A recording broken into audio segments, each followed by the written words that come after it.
What is up, everybody? Welcome back to Clarrkin Off Time, your daily WNBA briefing with zero filter and zero fluff. I'm your host, MaddyG, and today we have something special. Because the Indiana Fever didn't just lose games this week, they didn't just have their star player get into a public argument with their head coach. No. Today we found out that the Indiana Fever organization is out here silencing the press. And I am not going to let that slide. Let's get into it. Okay, Fever Nation.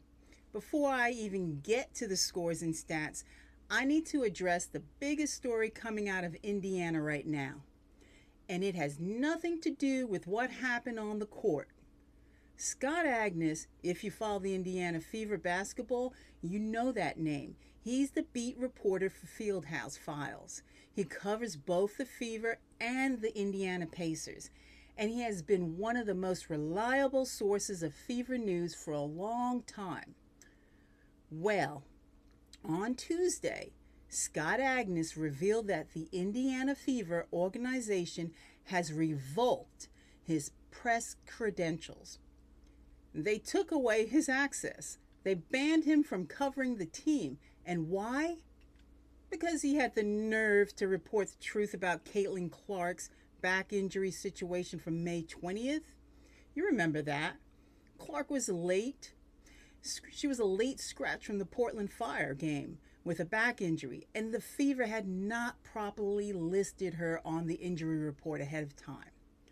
Scott reported it. He told the truth, and the Indiana Fever punished him for it. Let me say that again slowly. A professional sports organization in 2026 revoked a journalist's credential because he reported on the injury report violation. That is not how professional sports organizations are supposed to operate. That is not transparency. That is not accountability. That is an organization trying to control the narrative, and it is wrong. Now, I want to be fair here. The Fever has not publicly commented on why the credential was revoked, but Scott Agness himself said it was connected to his reporting on Clark's absence. And when you connect those dots, it doesn't look good for the franchise. Fever Nation, we should all be paying attention to this, because if they're willing to silence a credentialed beat reporter for telling the truth, what else are they not telling us? Now let's talk about what's been happening on the court, because this is also concerning. Indiana Fever are still sitting at 4 wins and 4 losses. 5th placed in the Eastern Conference, and here's the thing that should worry every single Fever fan. The Washington Mystics are also 4-4. They are tied with Indiana, and Toronto Tempo is 5-4 ahead of them. The Fever are not in playoff danger yet, but they are walking a very thin line. And what makes it worse is that the losses they've had recently haven't been close. The Portland Fire blowout, Portland 100, Indiana 84, was one of the worst performances we've seen from this franchise all season. They shot 41% from the field. They shot 23% from the three-point range. That is a season low. And they had 18 turnovers. And Caitlin Clark, who is averaging 20 points and 8 assists and 4 rebounds on the season, scored only 6 points on 1 of 7 shooting and played 22 minutes. Why 22 minutes? Well, that brings us to the viral moment that is now being discussed on national television. By now, most of you have seen the video. Caitlin Clark gets into a disagreement with her head coach, Stephanie White, during a timeout. White subs her out. It goes viral. The internet explodes. And now Cheryl Miller and Sue Bird, two of the greatest players in the history of women's basketball, are both publicly weighing in on it. Cheryl Miller said on the WNBA Showtime broadcast, and I'm going to paraphrase her, that right now there's frustration in Indiana, and unfortunately, it is boiling over and being seen publicly. She said it's one thing to have a conflict behind closed doors, but when it spills over onto the court and the coach has to step in, that is a problem.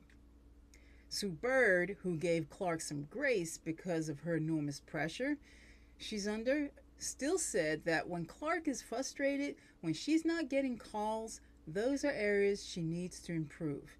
And that championship teams and great players find ways when things aren't going their way. Now, here's my take on this, and I want you to really hear me out. Caitlin Clark is averaging 20 points and 8 assists per game. She is generational talent. She's carrying enormous pressure every single day of her life. I give her grace for being human. I give her grace for being frustrated.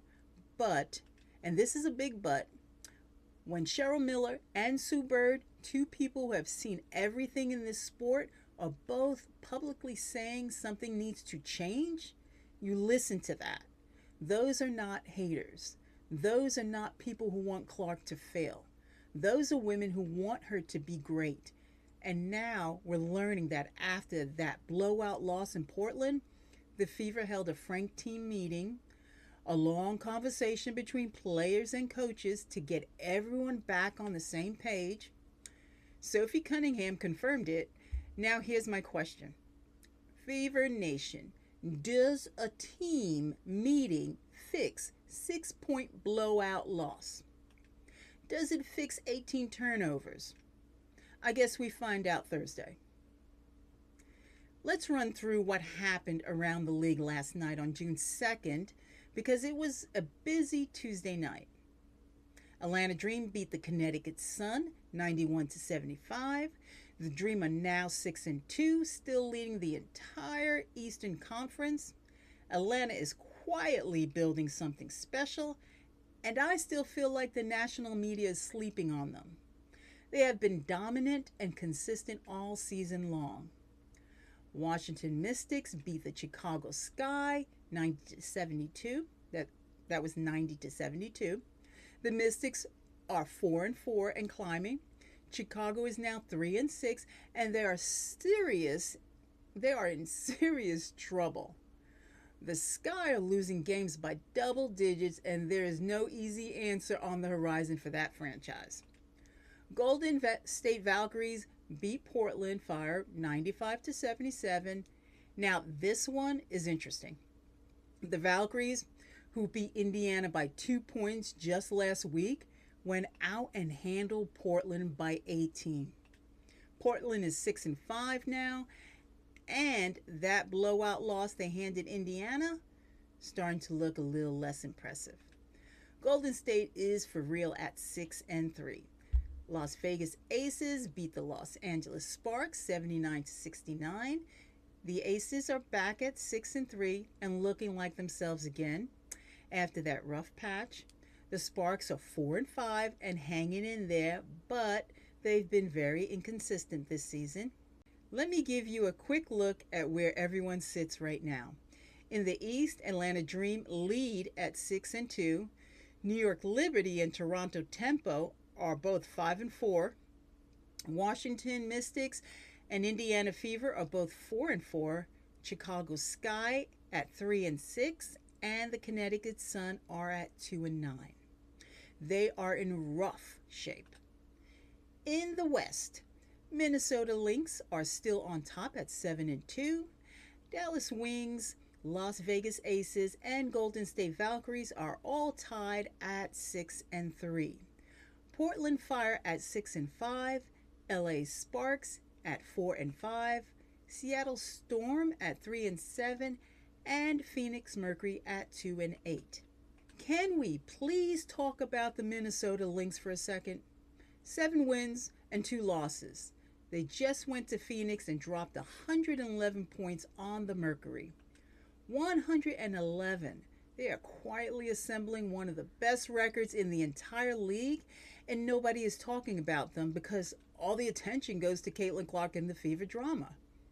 The Lynx are a problem, and if Indiana doesn't get it together, they are going to find themselves watching Minnesota hoist a trophy up at the end of the season. Mark my words. No Fever game tonight, but tomorrow is massive. Thursday, June 4th, Indiana Fever versus Atlanta Dream, 6 p.m. Central Time at Gamebridge Fieldhouse. This is a home game for Indiana, and let me tell you why this game is everything right now. The Dream are the best team in the Eastern Conference, and they are hot. They are confident, and they are coming into Indianapolis where the Fever desperately need a win to stop the bleeding. The computers actually give Indiana a 52% chance of winning this game. It's almost a coin flip, which tells me this game will come down to who wants it more. And I need Caitlin Clark to come out on Thursday and remind everybody why she is the most talked about player in this sport. And then Saturday, June 7th, Indiana at New York Liberty, 7 p.m. Central Time, road game against a Liberty team that is 5-4 and very dangerous at home. The Fever need to go at least 1-1 in these two games. Anything less, and the conversation around the team is going to get very uncomfortable very fast. Here's what I want to leave with you today, Fever Nation. The Credential situation with Scott Agness is serious, and it deserves your attention. A free press covers this sport and holds these organizations accountable. When a franchise starts punishing reporters for telling the truth, that is a cultural problem that goes beyond basketball. Caitlin Clark is one of the best players in the world. Stephanie White is a respected coach. But right now, something is broken between them, and it is playing out in public. Thursday is not just a basketball game. It is a statement. It is a chance for this team to show us they can put all of this behind them and compete. I'll be watching. You will be watching. And we will all talk about it Friday morning right here on Clarrkin Off Time. If you learned something today, if you felt something today, hit that subscribe button because I'm here every single day bringing you the truth about this league. Drop a comment. Do you think the Fever revoked the credentials because they had something to hide? I want to know what you think. Until tomorrow, this has been Clarrkin Off Time.